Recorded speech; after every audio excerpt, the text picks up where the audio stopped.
So, in my current occupation, I'm a public servant. Um, I had the honor to enter public service sometime in 2015 as the deputy chair of NCCE, and then in 2016 I was elevated to the position of chairman of the commission, and so I've been here for some six years. It's been exciting. It's been exciting and at the same time rewarding. It's had its challenges, but life without challenges is dull. I think that my previous experiences in life, coupled with my own upbringing, have probably equipped me to serve in the capacity in which I serve now. So I'm a lawyer by profession. I was called to the bar in 1997. I've always been passionate about Ghana, but my passion was always driven in the private sector. With a specialization in maritime law, I did a lot of work within the port community of Ghana, and also acted as a local consultant to the International Maritime Organization. Beneath all of that was a value set that was instilled in me very early, to be responsible, to work hard, and to try and do the best at whatever I set my hands to do. And with God's help, that is what I try and do day to day as the public servant and chairperson of the National Commission for Civic Education. When I was growing up, I had a fierce sense of justice and fairness. And so from a very early age, I knew I wanted to be a lawyer. And so in fact, everything I did right from Form 1 was driven by a desire to be a lawyer and to be a great advocate in terms of seeking justice for people. So even though academically I was considered bright and more inclined to the sciences, I opted to do arts in order to pursue my dream as a lawyer. Have I realized my dream? To an extent. I became a lawyer. I did private practice for a while, and I enjoyed that tremendously. What I didn't see too much of was perhaps that sense of doing a lot more in the justice space, public justice space. But I think that in a private capacity, I also was very interested in anything around the sea. I think that was born from the fact that my father is a retired naval captain, and I was also always fascinated by the Navy and whatever was associated with maritime. And so after I completed law, I had two things I wanted to do: either work with the environment or work with the maritime sector. And one of it came true for me, which was working with the maritime sector. And so I pursued my master's in law, in maritime law specifically. When it comes to the environment, I'm very passionate about the environment.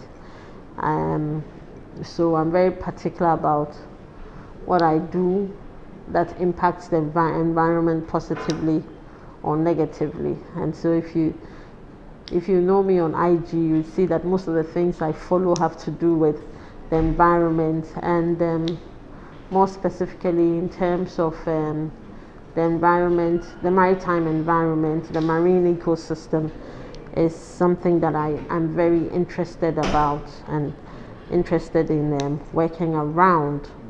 So it's one of the dreams that I haven't quite realized, and something that is firmly on the burner.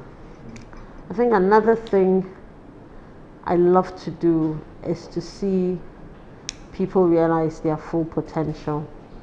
So I'm keen to see what the youth can do, what I can do to support them through mentoring programs, through support, advice, networking, in order to see certain persons, realize their potential.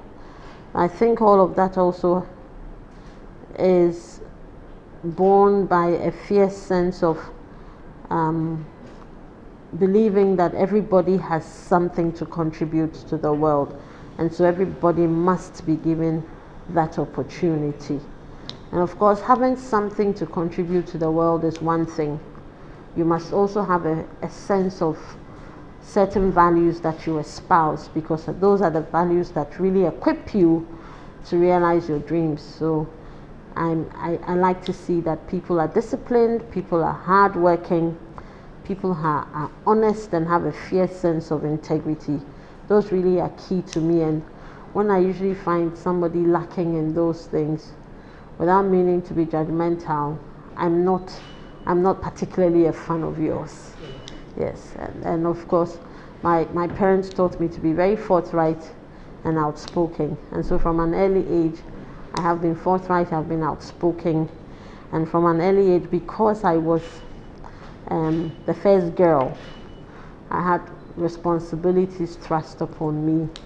And those responsibilities, I think, birthed in me a sense of leadership. And in almost every class and form, I've played a leadership role. To the ordinary Ghanaian, I think the work of the NCCE is to instill in every individual a certain consciousness of the value you bring to the table or to the community in adding something to humanity for the collective good of your community.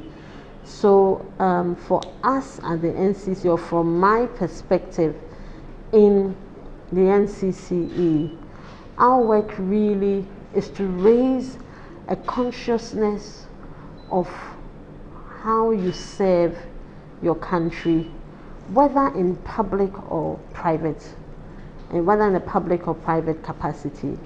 You do not have to necessarily be in the public space before you serve. Your service at home, your service in your workspace, your service in your community, all contribute to the larger service of each one of us towards our nation. So that is what I would say in a nutshell. So the core mandate of our commission really is to educate on the principles and objectives of the Constitution.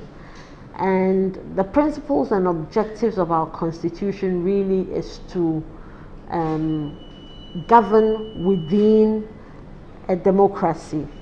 So what we do is to create that space or enabling environment by raising the consciousness and awareness of people in order to sustain democracy through the various arms of government, through the various stakeholders. And every strata of society has a role to play. Now, coming down to violent extremism and national cohesion, I think no nation has thrived or has flourished or has risen where there was no peace, where there was no stability. And so strong nations are built on the pillars of national cohesion and peace. And for the NCCE, or for Ghana, that has chosen the path of democracy as our system of governance, it's important for us all to appreciate that democracy can only thrive and flourish when we have that peace and when we have that national cohesion. And for us to enjoy the dividends of democracy, a peaceful nation, and also looking back in our Constitution, the preamble of our Constitution, where we state categorically that we want to secure for ourselves through the Constitution the blessings of liberty, of the blessings of equality of opportunity and prosperity then it's important for us to understand that these can only be underpinned by a peaceful society, a society that identifies as one, irrespective of the diversity that we have, whether it's religion, whether it's cultural, whether it's ethnic, all of those things that make us diverse are also the things that draw us together as one nation. And I always liken Ghana to a rainbow. And I say a rainbow is only beautiful because of the many colors that it has. And therefore, if you take out any one color of the rainbow, it loses that kind of beauty that you have.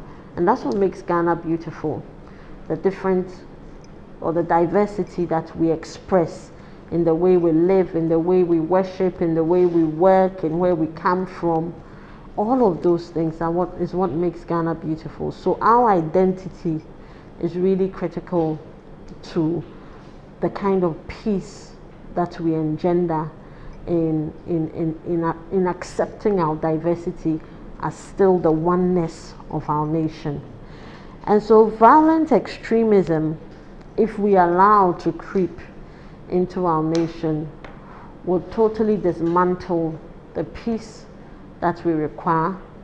And whilst dismantling the peace, it will break down the pillars of our democracy and break down what it is that builds us to be a strong nation, to be counted not only in Africa but also in the global space.